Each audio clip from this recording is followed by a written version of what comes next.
20 del libro segundo de Crónicas.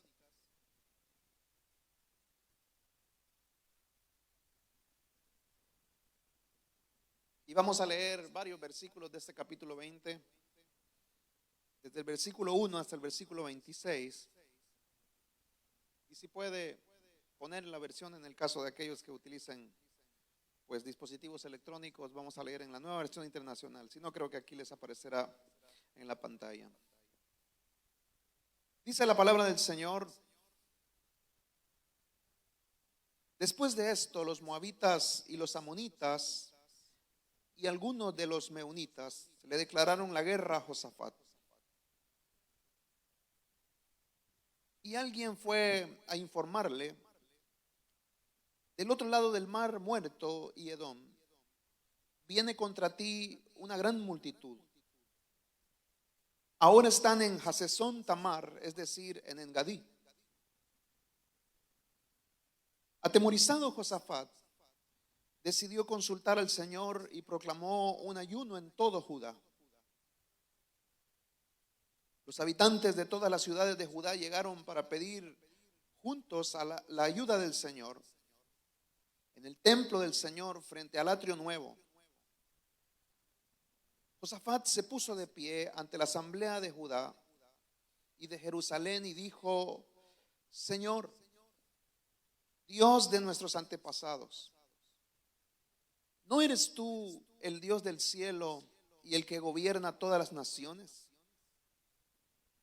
Es tal tu fuerza y tu poder que no hay quien pueda resistirte. ¿No fuiste tú, Dios nuestro, quien a los ojos de tu pueblo Israel expulsó a los habitantes de esta tierra? ¿Y no fuiste tú quien le dio para siempre esa tierra a los descendientes de tu amigo Abraham? Ellos la habitaron y construyeron un santuario en tu honor, diciendo: cuando nos sobrevenga una calamidad o un castigo por medio de la espada o la peste o el hambre, si nos congregamos ante ti en este templo donde habitas y clamamos a ti en medio de nuestra aflicción, tú nos escucharás y nos salvarás. Cuando Israel salió de Egipto, tú no le permitiste que invadiera a los amonitas, ni a los moabitas, ni a los del monte de Seir, sino que lo enviaste por otro camino para que no destruyera esas naciones. Mira cómo nos pagan ahora viniendo a arrojarnos de la tierra que tú nos diste como herencia. Dios nuestro, ¿acaso no vas a dictar sentencia contra ellos? Nosotros no podemos oponernos a esta gran multitud que viene a atacarnos. No sabemos qué hacer. En ti hemos puesto nuestra esperanza. Todos los hombres de Judá estaban de pie delante del Señor, junto con sus mujeres y sus hijos, aún los más pequeños. Entonces el Espíritu del Señor vino sobre Jaasiel, hijo de Zacarías, descendiente en línea directa de Benanías, Jehiel y Matanías. Este último era un levita de los hijos de Asaf, que se encontraba en la asamblea. Y dijo Jaasiel: escuchen, habitantes de Judá y de Jerusalén, y escuche también su majestad. Así dice el Señor: no tengan miedo ni se acobarden cuando vean ese gran ejército, porque la batalla no es de ustedes sino mía. Mañana, cuando ellos suban por la cuesta de Cis, ustedes saldrán contra ellos y los encontrarán junto al arroyo frente al desierto de Jeruel. Pero ustedes no tendrán que intervenir en esta batalla. Simplemente quédense quietos en sus puestos para que vean la salvación que el Señor les dará. Habitantes de Judá y de Jerusalén, no tengan miedo ni se acobarden. Salgan mañana contra ellos, porque yo, el Señor, estaré con ellos. Josafat y todos los habitantes de Judá se postraron rostro en tierra y adoraron al Señor. Y los levitas de los hijos de Coat y de Coré se pusieron de pie para alabar al Señor a voz en cuello. Al día siguiente madrugaron y fueron al desierto de Tecoa. Mientras avanzaban, Josafat se detuvo y dijo: habitantes de Judá y de Jerusalén, escúchenme, confíen en el Señor y serán librados, confíen en sus profetas y tendrán éxito. Después de consultar con el pueblo, Josafat designó a los que irían al frente del ejército para cantar al Señor y alabar el esplendor de su santidad. Con el cántico, den gracias al Señor, su gran amor perdura para siempre. Tan pronto como empezaron a entonar este cántico de alabanza, el Señor puso emboscada contra los amonitas, los moabitas y los del monte de Seir que habían venido contra Judá y los derrotó. De hecho, los amonitas y los moabitas atacaron a los habitantes del monte de Seir y los mataron hasta aniquilarlos. Luego de exterminar a los habitantes de Seir, ellos mismos se atacaron y se mataron unos a otros. Cuando los hombres de Judá llegaron a la torre del desierto para ver el gran ejército enemigo, no vieron sino los cadáveres que yacían en tierra. Ninguno había escapado con vida. Entonces Josafat y su gente fueron para apoderarse del botín. Entre los cadáveres se encontraron muchas riquezas, vestidos, joyas preciosas. Cada uno se apoderó de todo lo que quiso, hasta más no poder. Era tanto el botín que tardaron 3 días en recogerlo. El cuarto día se congregaron en el valle de Beraca y alabaron al Señor. Y por eso llamaron a ese lugar el valle de Beraca, nombre con el que hasta hoy se le conoce. Amén. Pueden tomar su asiento.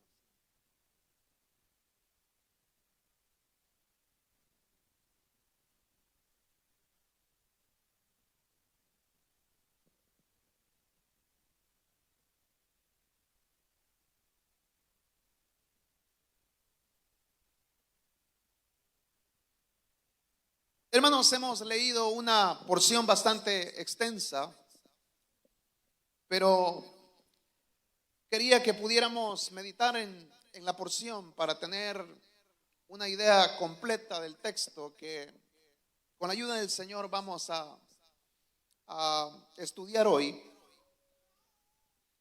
Y como usted ya vio, el texto habla de esta enorme victoria que el Señor le da a Josafat, quien reinaba, según hemos leído, en el reino del sur, en el tiempo en el que Israel, o el periodo que se le conoce como el periodo de los 2 reinos, eso ya es después de Salomón. Entonces, Israel se componía en 2 grandes reinos, que era el reino del norte, cuya capital era Samaria, y el reino del sur, cuya capital era Jerusalén. Josafat reinaba en el reino del sur y es considerado como uno de los reyes buenos. O sea, tanto Israel o el reino de Israel como el reino de Judá, los dos tuvieron reyes perversos. Tal vez del reino de Israel no se podría decir ninguno que haya sido bueno, pero del reino del sur sí hubieron unos pocos reyes que buscaron ellos hacer la voluntad del Señor. Y Josafat es uno de ellos. Y que no solamente es que él hace la voluntad del Señor, sino que la época en la que a él le tocó reinar coincidió con la época de los peores reyes que tuvo la nación de Israel o el reino del norte, que en este caso eran Acab, Ocosías y Joram. Y los 3 reyes del norte fueron reyes realmente perversos. La época, o en el texto que hemos leído, se considera que era la época en la que estaba reinando Acab. Y es interesante porque, por un lado, Josafat quería hacer la voluntad del Señor, pero por otro lado, Acab hacía todo lo contrario, que era darle la espalda al Señor, expulsar a los profetas, matar a los pocos profetas que quedaban con vida. En el reino del norte, quien estaba para este tiempo ejerciendo de profeta era Elías. O sea, Elías fue contemporáneo a Josafat. Elías, y se cree que también Eliseo. El asunto es que, bueno, tanto Elías como, en este caso Elías, ni tan siquiera, ¿no?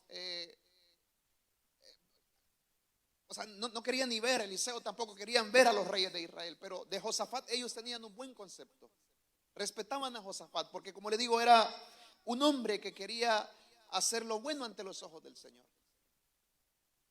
El asunto es que uno podría pensar que por hacer lo bueno ante los ojos del Señor, el reino de Josafat iba a tener prosperidad, pero aunque así fue, el reino de Josafat fue un reino que vivió muchas guerras. A diferencia del reino de Acab, que Acab casi no tuvo guerras, el reino de Josafat fue un reino muy atacado. La razón por la que Acab no tuvo guerras es porque Acab se lió o hizo sociedad con reinos enemigos. O sea, en este caso Jezabel, su esposa, era una princesa de un reino enemigo con quien Acab había hecho una alianza. Y esa alianza le permitía a Acab el que fuera respetado por los reinos enemigos. Pero en cambio Josafat no quería hacer alianzas, porque él sabía que el hacer alianzas implicaba muchas veces que iba a haber una mixtura en la vida religiosa de la nación. De hecho, eso es lo que sucede con el reino del norte, ¿no? Que en esa alianza que Acab hace, Jezabel trae la adoración de sus dioses al territorio israelita. Y es así como se instaura en Israel el culto a Baal. Pero Josafat, viendo esto, él no quiere nada de eso. Entonces él intenta mantener el reino en la mayoría sea posible, buscando del Señor, recordando las promesas del Señor, adorando al Señor. Ahí en Jerusalén está el templo, está el altar de los atrios, está el altar del sacrificio, está el arca del Señor. Pero como le vuelvo a decir, este aspecto de que Josafat no tenía muchas alianzas hizo que él fuera muy atacado por varios bandos. Y en una de esas batallas es esta que hemos leído, que son 3 reyes quienes se van a movilizar. Y evidentemente eran una fuerza militar que superaba en creces al ejército que Josafat tenía. Era tal el miedo que estos ejércitos daban, que por una vez aquí vemos a Josafat atemorizado. O sea, porque si usted recuerda en el texto que leímos, vemos cómo Josafat está lleno de temor. Y aquí hay una lección para nosotros, hermanos, y es que uno podría pensar que el hacer la voluntad de Dios es algo que nos va a traer bendiciones continuas, paz, estabilidad, seguridad. Y de hecho así lo ven en algunos, ¿no? Y es que si nosotros pues buscamos al Señor, todo en la vida nos irá bien. Pero eso no es así. Porque es lo que estamos viendo aquí con Josafat, que su deseo de buscar al Señor, su deseo de que a la nación no le pase lo que le ha pasado al reino del norte, es lo que justamente le está trayendo ahora oposición y le está trayendo problemas.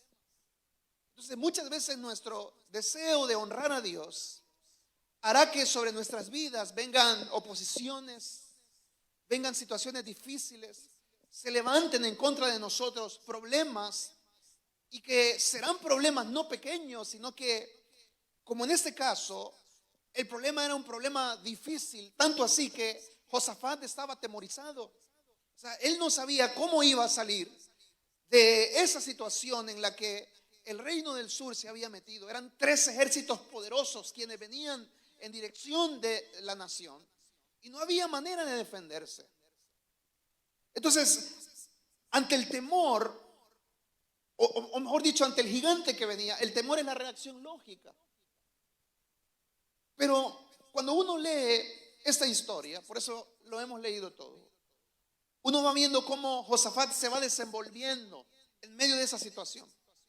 O sea, el temor no lo paraliza, sino que ante el conflicto que él está viviendo, él va dando una serie de pasos, y son esos pasos los que le llevan a vivir la gran victoria que es la que hemos leído en la parte final de este pasaje que leímos. Una victoria asombrosa, porque es una victoria tal que, o sea, es una acción sobrenatural, directa, sobre los enemigos de la nación. Josafat no tiene que hacer nada, sino que es el Señor quien lo hace todo. Pero para llegar hasta ese punto de ver esta gran victoria, Josafat va dando una serie de pasos que yo creo que son pasos que podemos nosotros meditar y llevarlos a la práctica. Porque como le digo, muchas veces en nuestro deseo de hacer la voluntad de Dios, se levantarán en nuestra contra batallas, enemigos que querrán destruirnos y será algo amenazante, atemorizante. Pero la actitud de Josafat puede llevarnos a nosotros a vivir victorias similares, porque el Dios de Josafat es también nuestro Dios. El Dios que le dio la gran victoria a Josafat está con nosotros y nos puede dar una gran victoria similar a la que le dio a su siervo en este momento de la vida. Lo primero que uno ve aquí, y lo hemos leído en el versículo 3, es que ante la gran amenaza que venía sobre la nación, lo que Josafat hace es que aún en medio del temor, él decide ayunar y orar. Porque es lo que leímos en el versículo 3. Lea conmigo, dice: atemorizado, Josafat decidió consultar al Señor y proclamó un ayuno en todo Judá. Esto es significativo porque lo que los reyes solían hacer en el momento de recibir una amenaza externa era buscar aliados. O sea, ellos en ese tiempo no había ni teléfonos ni internet como hay hoy, ¿no? O sea, todo era enviar caballos, mensajeros, y era ir a buscar aliados para que le apoyaran en la batalla. Y el aliado más cercano que Josafat tenía era Acab.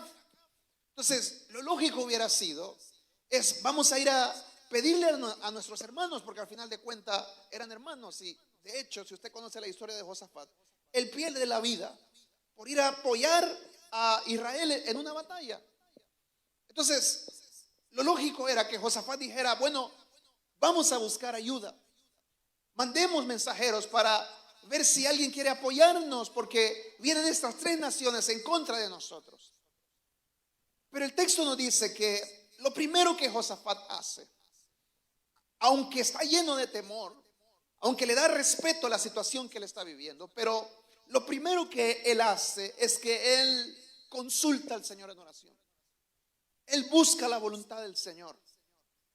Y aunque la oración es algo que nosotros los cristianos lo sabemos de memoria, sabemos de la importancia de ello, lastimosamente en la práctica es lo que menos hacemos. De hecho, la oración se convierte muchas veces en el último recurso que los cristianos tienen ante los problemas de la vida. Cuando ya nada ha servido, ya hemos llamado a la tía en Estados Unidos, al jefe que nos presta, hemos hecho lo que hemos podido, hemos corrido la voz en los grupos de WhatsApp, hemos buscado amigos que nos escuchen, hemos buscado amigas que nos vayamos a tomar un café para desahogarme de la situación que estoy viviendo. Y eso es lo que busca el ser humano, es que busca de alguna manera utilizar las herramientas que tiene a disposición. O están los otros que se lo callan todo, que se lo guardan, no dicen nada y ahí van guardándolo hasta que explotan.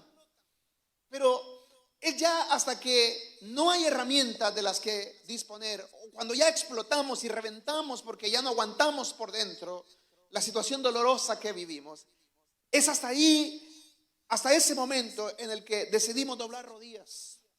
Y es ahí cuando comenzamos a pedir: hermano, ya hay culto de oración. ¿Y cuándo va a ser la vigilia? ¿Y por qué no oran más en esta iglesia? Siempre se ora, nunca se ha dejado de orar. Lo que pasa es que usted no quería pasarse por aquí. Pero cuando ya todo se le ha venido abajo y cuando ya todo, usted intentó de todas las maneras pedir prestado a fulanito, a ver si el otro le daba trabajo, a ver si se iba para aquí, para allá. O sea, cuando ya usted ha intentado hacer todo, entonces ahí nosotros queremos orar y buscar la ayuda del Señor. Pero Josafat hace lo contrario. Y es que antes de ir a buscar herramientas humanas, lo que él hace es que él, en el reconocimiento de sus límites, él busca mostrar su dependencia del Señor. Y él ahí en ese momento lo que hace es que se encierra con Dios. Él dice: voy a consultar al Señor. Y comienza a proclamar ayuno. y manda a sus mensajeros y dice que todo el mundo ore y que todo el mundo ayune, porque la que se nos viene es terrible. La situación que vamos a vivir es grande, pero antes de hacer algo, lo primero que vamos a hacer es orar y ayunar al Señor. Entonces Josafat viene y se encierra y comienza a buscar en oración la voluntad del Señor. Si nosotros hiciéramos lo mismo, ¿cuántas cosas en nuestra vida cambiarían? Porque como le vuelvo a decir, la oración muchas veces es el recurso final. Ya es cuando todo se ha acabado, cuando ya no dispongo de nada, entonces ahí yo estoy queriendo ayunar y buscar la voluntad del Señor. Pero si cuando comenzáramos a ver los problemas, antes de buscar que nos ayuden por este lado o por este lado, buscáramos encerrarnos y comenzar a decir, yo creo que se viene una situación difícil en mi vida, pues voy a intensificar mi vida de oración. Voy a orar más, voy a doblar rodillas. No sé por qué razón este recurso que los hijos de Dios tenemos, tan poderoso como la oración, se ha convertido en, como dice Leonard Ravenhill en su libro ¿Por qué no llega el avivamiento?, la reunión de oración se ha convertido en la cenicienta de la iglesia cristiana, en la despreciada, en la que nadie quiere, pero al final de cuentas, como el cuento de la cenicienta, es la más bonita, es la princesa, es la más bella de todas. Entonces así es la oración, nos encanta todo tipo de reuniones. Y yo no estoy diciendo que esté mal. Hacemos reuniones de parejas, de jóvenes, de ancianos, señoritas, señoritos, ¿verdad? Para que los solteros se conozcan y se casen, para que los que están casados no se descasen, ¿verdad? O sea, hacemos todo tipo de reuniones. Pero vea, o sea, hay una cena, que si hay comida todo el mundo quiere ir. Pero vea usted los ayunos, las reuniones de oración. ¿Cuál es la cantidad de personas que generalmente vienen a estas actividades? Siempre es lo mínimo. Nosotros hacemos ayuno ahí en la iglesia de Madrid los días sábados, ¿no? Una vez al mes. Y van por zonas, o sea, ni tan siquiera les corresponde ir cada mes, pero siempre es el mínimo. Pero hagamos una cena, todo el mundo quiere ir. Hagamos una comida, todo el mundo quiere estar ahí. Y le vuelvo a decir, no es que esté mal este tipo de actividades, pero uno ve ahí cuál es la respuesta que el cristiano de hoy tiene con respecto a la oración. Y es que la oración es la gran olvidada de la vida del cristiano. O sea, la tenemos ahí, sabemos que la oración es poderosa, pero ¿quién la practica? ¿Quién es alguien que hoy pelea en oración? Pero Josafat, aunque estaba lleno de temor, pero él se controla, logra controlar el temor. Y lo que dice es, primero vamos a orar, vamos a clamar al Señor, vamos a buscar la voluntad del Señor. Qué poderosa es la oración, hermano, cuando uno le da el lugar que debe tener en la vida cristiana. Qué poderosa es esa herramienta cuando en los problemas y situaciones de la vida uno sabe encerrarse, uno sabe, como dice el Señor Jesús, cerrar la puerta y estar a solas con nuestro Padre. Y ahí a solas vaciar nuestro corazón, vaciar nuestros temores, expresarle al Señor nuestra intimidad, lo que somos, porque sabemos que a Él no le podemos engañar. Él nos conoce como somos, conoce nuestra realidad, conoce, como dice la palabra, nuestro levantar, nuestro acostar. Él sabe los pensamientos más profundos de nuestro corazón. Y ahí, en ese lugar secreto, uno se muestra con el Señor tal cual es. Porque a veces también en las reuniones, a veces uno oye a las personas y uno dice, esa no es esa persona. Porque a veces la persona no ora para Dios, sino que ora para ser escuchado. Y ahí usted escucha a muchos, ¿no? En esas oraciones muy elaboradas y que Dios de Abraham, Dios de Isaac, Dios de Jacob, Padre maravilloso, ¿no? Y todas esas frases que uno dice, bueno, realmente no está orándole al Señor, está orando para los que escuchan. Pero cuando uno está solas con el Señor, uno se muestra tal cual es. Ahí no hay peros que esconder, o sea, ahí uno se rompe. Y es lo que hace Josafat, y es que él se encierra con el Señor. Y ahí encerrado con Dios, él busca la voluntad del Señor. Enciérrate con Dios. Cuando vengan problemas en la vida, lo primero que tienes que hacer es encerrarte con Dios.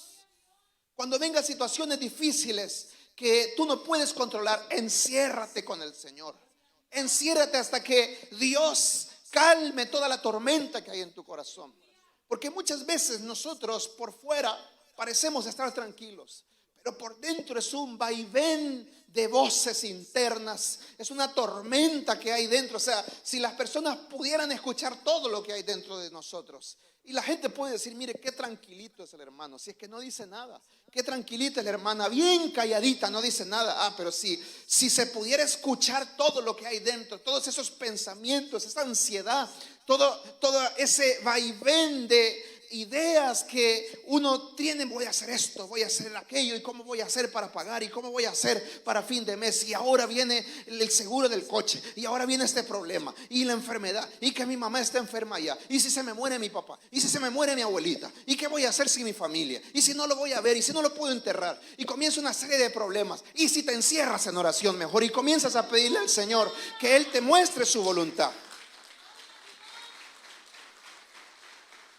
Y ahí lo que suele suceder muchas veces es, como usted ya sabe, es que nuestra situación externa muchas veces no cambia, pero lo que cambia es nuestra actitud ante esos problemas. Porque cuando uno entra, es que, mire, la oración es terapéutica, porque, o sea, es una bendición, porque uno entra cargado y uno cierra la puerta y uno se mete, uno no encuentra fuerzas, uno dice, Señor, ya no puedo, ya no quiero. Pero cuando uno se mete ahí en la presencia del Señor, uno sale de ahí renovado. La cosa no ha cambiado, o sea, sigue el mismo problema, siguen los mismos ejércitos caminando en dirección hacia nosotros, pero internamente algo ha hecho Dios en nuestro corazón.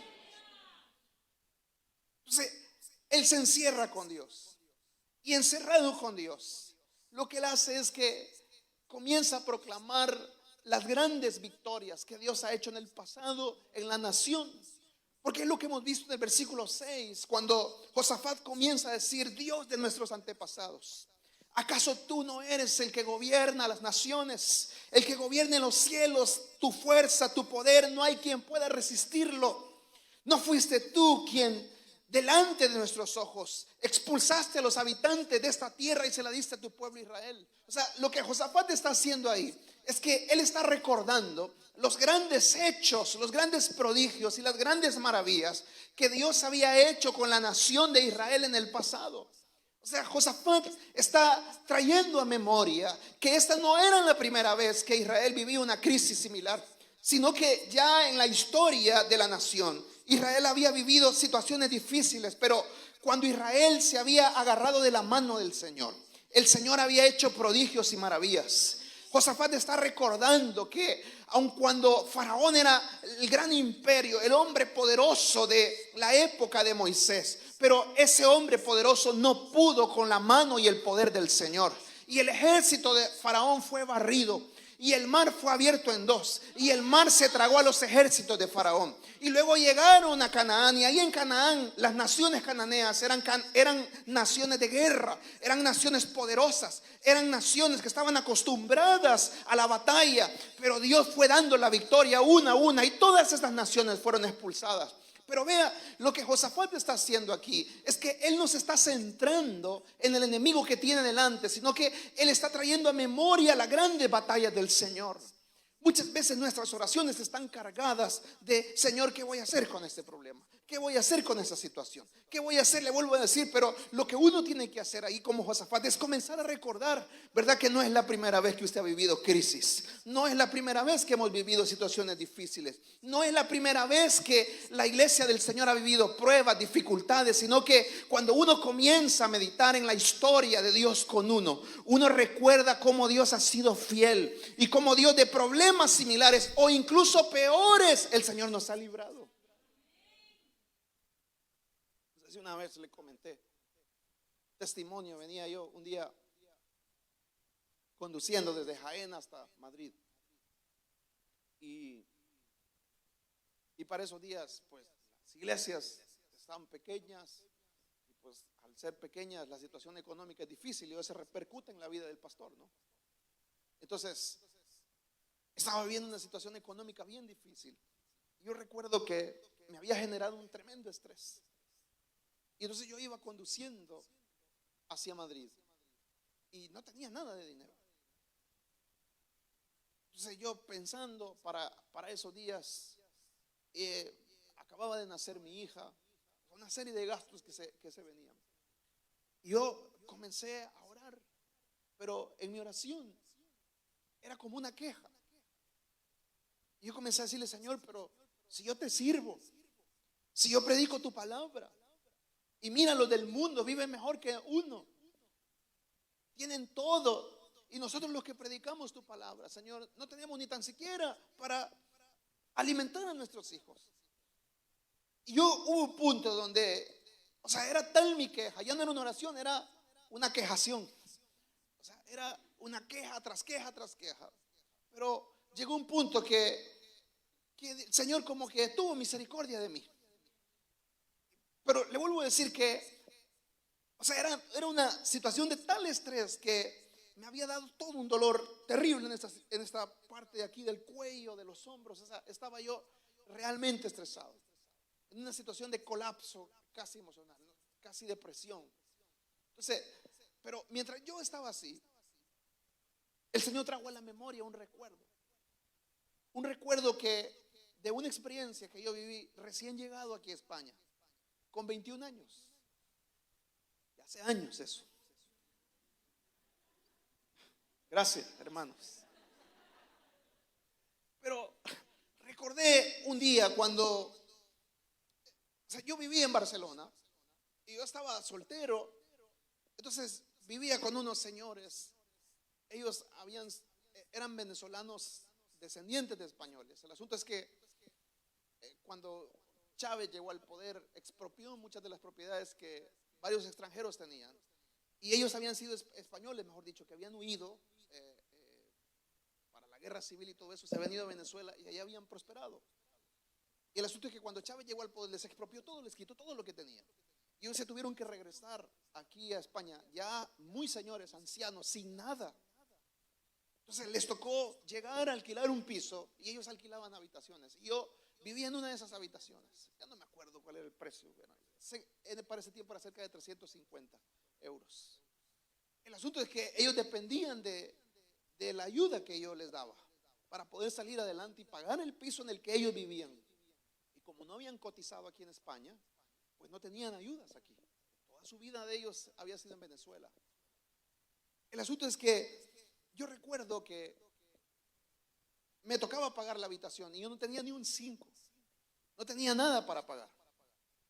Y entonces yo para ese tiempo me apoyaba en iglesias que me invitaban a cantar. Entonces me habían invitado a cantar a una iglesia un domingo. Y yo dije, ahí me va a proveer el Señor, seguramente. Ese día el Señor me va a proveer. Y llegué el domingo y mire, literalmente, así pasó. Literalmente el pastor ni me saludó. O sea, yo llegué y me trató con un desprecio impresionante. Entonces pasé, canté, nadie se me acercó, nadie me dijo quiere agua por lo menos, o quiere que haga una oración por usted, nada. O sea, terminé y me fui. Y yo recuerdo que iba agradecido con el Señor por haberle servido.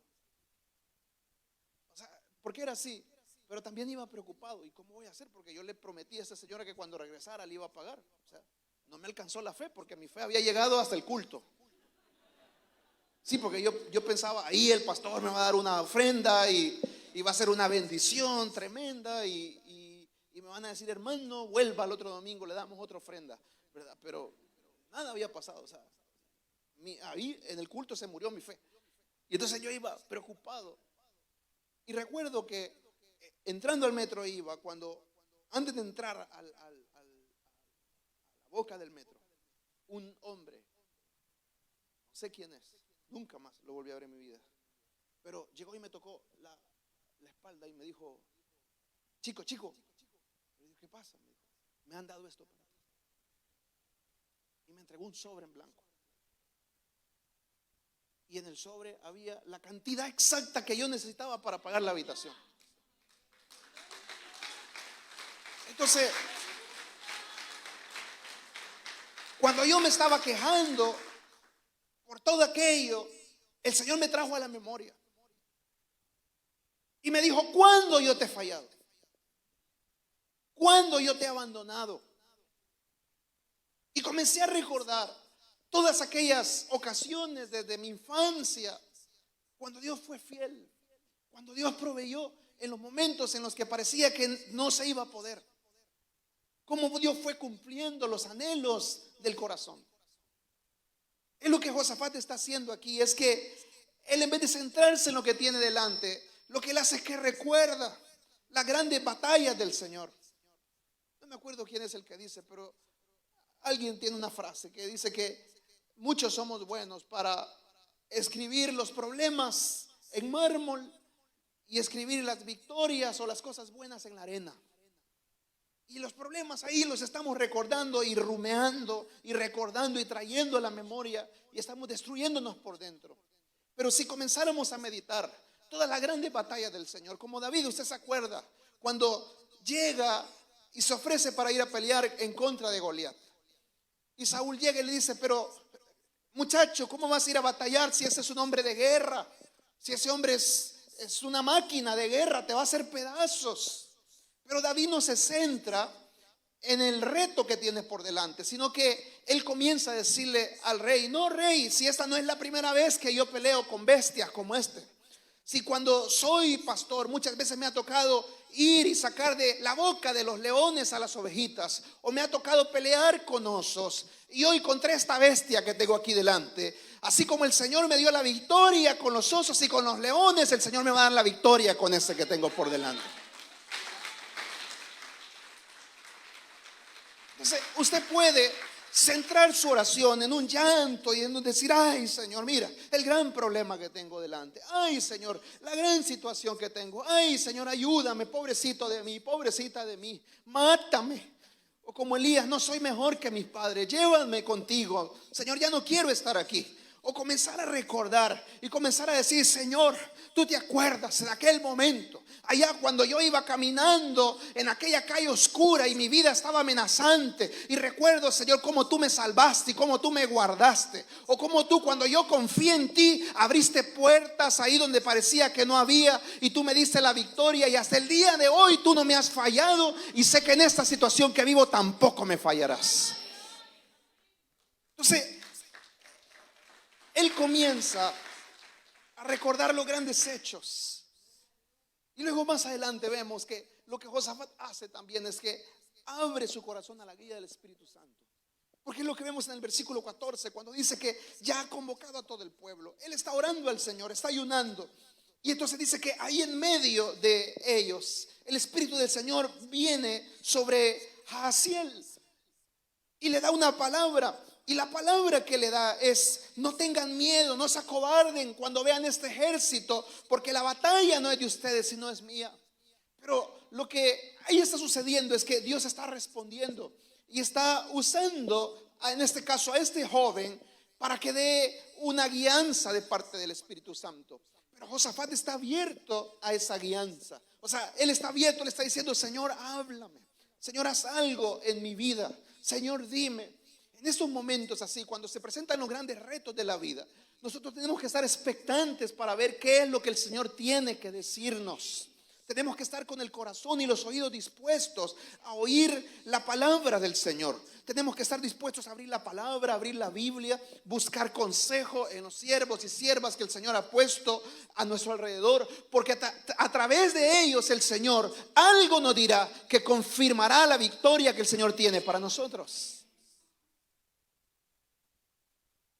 Y Dios le habla a Josafat y le invita a descansar. Porque eso es lo que vemos, es que Josafat ahora, después de haber oído la guianza del Espíritu Santo, él atiende el llamado de Dios de descansar en él. Por eso dice el versículo 17. Porque el Señor le dice: ustedes no tendrán que intervenir en esta batalla. Simplemente quédense quietos para que vean la salvación que el Señor les dará. A veces la mejor batalla es no hacer nada y dejar que Dios haga lo que tenga que hacer. Hay momentos en la vida donde lo mejor es entregarle las cosas al Señor y decir: ya no voy a hacer nada.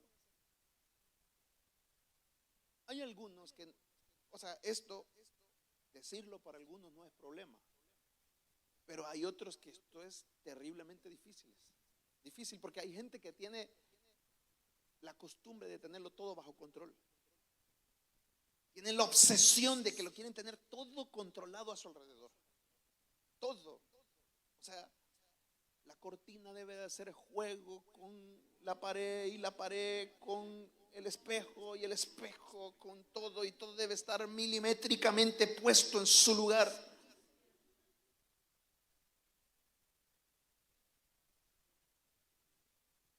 Como dice Pablo Rosales, ¿alguien quiere dar testimonio? O sea, hay gente que es obsesiva y que quieren tener el control de todo. O sea, todo lo que pasa a su alrededor, ellos tienen que tener el control. Pero hay momentos donde tienes que cederle el control al Señor. Hay momentos en los que Dios te dice: no, es que aquí no vas a ser tú, voy a ser yo. Aquí lo que tienes que hacer es quedarte callado, estarte quieto, dejarme este problema a mí. Ya tú no puedes hacer nada. Hace unos días hablaba un hermano conmigo y me decía: pastor, ya no sé qué hacer con mi hijo. Ya, o sea, lo he regañado, le he dado duro, ya le he hecho de todo, y le digo: ya no le haga nada, déjelo. Mejor lo que haga, ore por él. Ore por él, porque preso lo van a meter por estarle pegando. Deje, aquí no puede hacer esas cosas. Aparte que lo único que va a hacer es hacerlo más rebelde. Entonces, mejor entrégueselo al Señor. Y él me decía: pastor, pero qué difícil es entregarle un hijo a Dios. Yo le decía: claro, yo me pongo en su lugar. Y mis hijos están pequeños, todavía no estoy viviendo lo que usted está viviendo, pero claro, ha de ser durísimo. Pero hay un momento en el que ya uno no puede hacer nada en situaciones de la vida.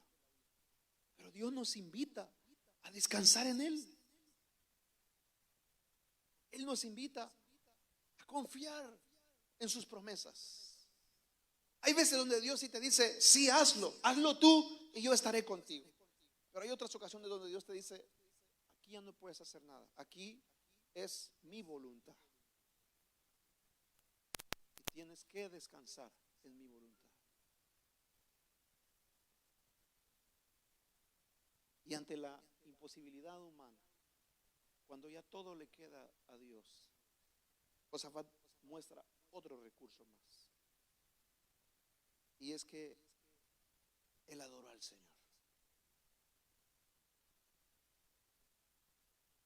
Porque así dice el texto, ¿no? Dice que convocó a los levitas y comenzaron a cantar y comenzaron a adorar al Señor. Y el canto era: den gracias a Dios, pues su gran amor perdura para siempre. Ese era. A veces no se necesitan canciones tan llenas de letras, a veces una frase, pero cuando se dice con la actitud correcta, lo que va a traer la manifestación de la victoria del Señor.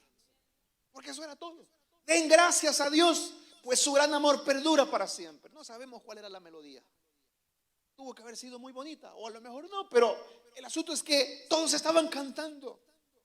El Salmo 42, versículo 5, dice: ¿por qué te abates, oh alma mía? ¿Por qué te turbas dentro de mí? Espera en Dios, dice, porque aún tengo un recurso, aún puedo alabarle, aún he de alabarle. Hay ocasiones en las que ya no podemos hacer nada, pero hay una cosa que sí podemos hacer, es alabar al Señor.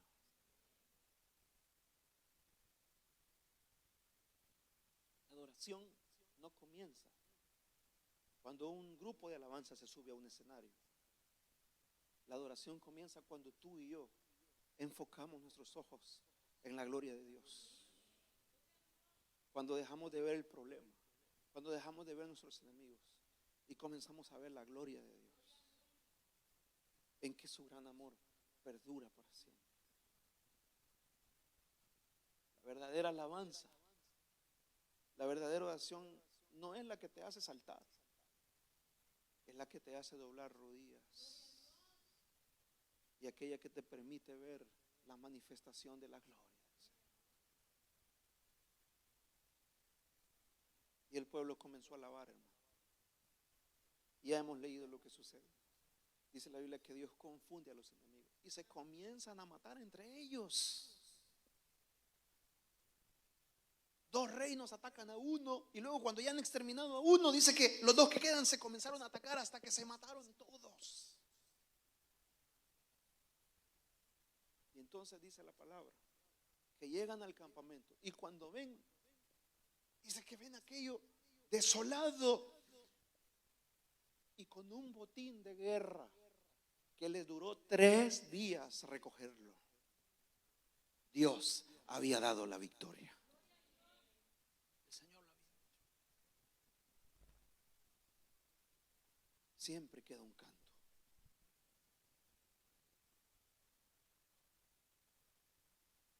Siempre queda un canto. Unos días atrás falleció una hermana allá en la iglesia de Madrid, una servidora. Y estaba yo con el hijo de ella. Un día antes de que falleciera, o 2 días antes, no me acuerdo, estábamos ahí en la sala. Y el hijo, cuando salió destrozado. Me dice, pastor, no me han dado esperanza. Y estaba la esposa, estaba él, estaba yo ahí. Yo dije, mira, aquí ya solamente el Señor. Pero hay algo que podemos hacer todavía. Podemos alabarlo. Y ahí en esa salita comenzamos los tres. Parecíamos locos. Comenzamos los tres a cantar. Dios ha sido bueno. Dios ha sido bueno. Mientras cantábamos, el Espíritu de Dios cayó ahí donde estaba y comenzó a fortalecer. Ella falleció. Estaba el cadáver de ella ahí delante, estaba él, su esposa y yo, los tres, un hermano más, estábamos los 4 ahí.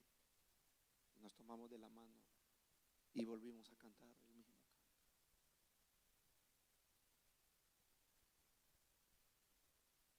Porque aún puedo alabarle.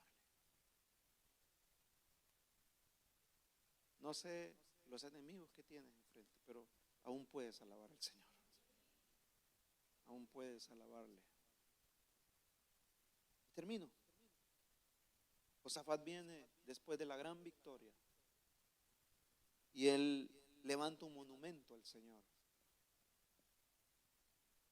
Un monumento que recordaba cómo Josafat había transformado por medio de esa gran victoria que el Señor le había dado su miedo en gratitud. Porque así dice la Biblia que en el versículo 26 ellos llegan a Beraca, que no se llamaba así, sino que el mismo texto dice que ahí alaban al Señor y llamaron aquel lugar Beraca, nombre que hasta hoy se le conoce. Beraca lo que significa es alabanza. Eso significa alabanza.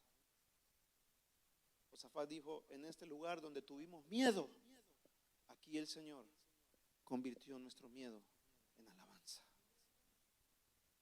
Y quedó como testimonio para las futuras generaciones de que el Dios de Israel es grande y que Él puede transformar nuestros temores en alabanza.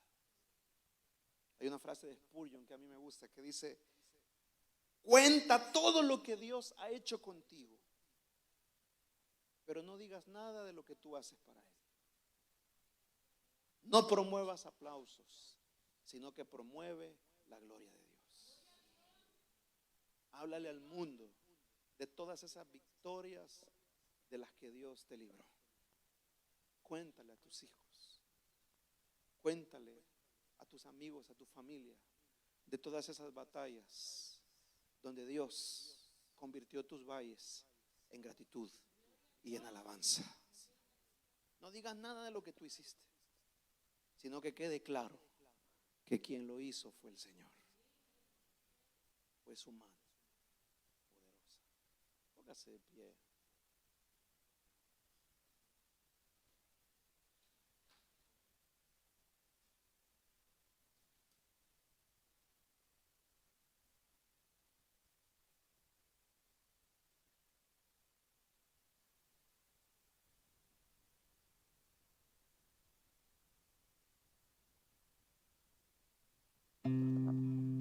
Yo no sé cuántos están como Josafat, atemorizados por una situación que están viviendo. El temor es humano. No está mal mostrar nuestra fragilidad. Y no está mal decir: Señor, necesito tu ayuda. No hay Superman, no existen los superhéroes todopoderosos. El pueblo del Señor está lleno de hombres y mujeres quienes tuvimos miedo muchas veces, pero confiamos en el Señor y le buscamos. Y cerramos la puerta de nuestra habitación, y ahí en esa puerta se mostró nuestra vulnerabilidad. Y en esa soledad, en esa vulnerabilidad, en ese llanto, Dios nos recordó que no es la primera vez que Él ha hecho grandes cosas a favor de nosotros, sino que Él ha sido fiel. Por eso yo hoy quiero invitarte a que tú puedas alzar tus manos al cielo y adorar al Señor por lo que Él ha hecho, por las victorias del pasado. Tal vez has venido hoy, este domingo, pensando en el problema que se te viene o que tienes. Pero ¿por qué no mejor comienzas a adorar al Señor por lo que Él ha hecho, por la victoria del pasado? Y comienzas a decirle: Señor, gracias, gracias, gracias por tu fidelidad. Gracias, Señor, porque tú has estado ahí, Señor. Porque nunca nos has dejado, porque nunca nos has fallado.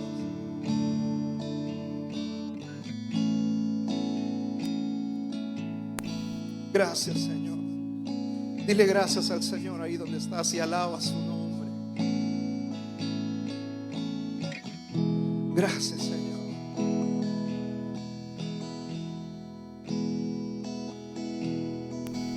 Tu fidelidad es grande, tu fidelidad incomparable. Nadie es como tú, bendito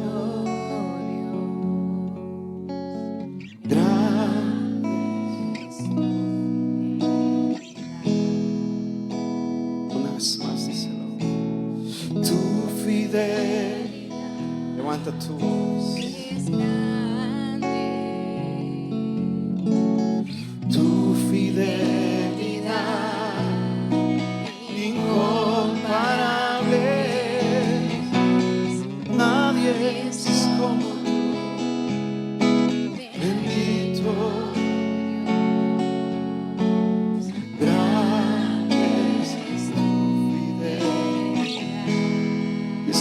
Más su fidelidad, tu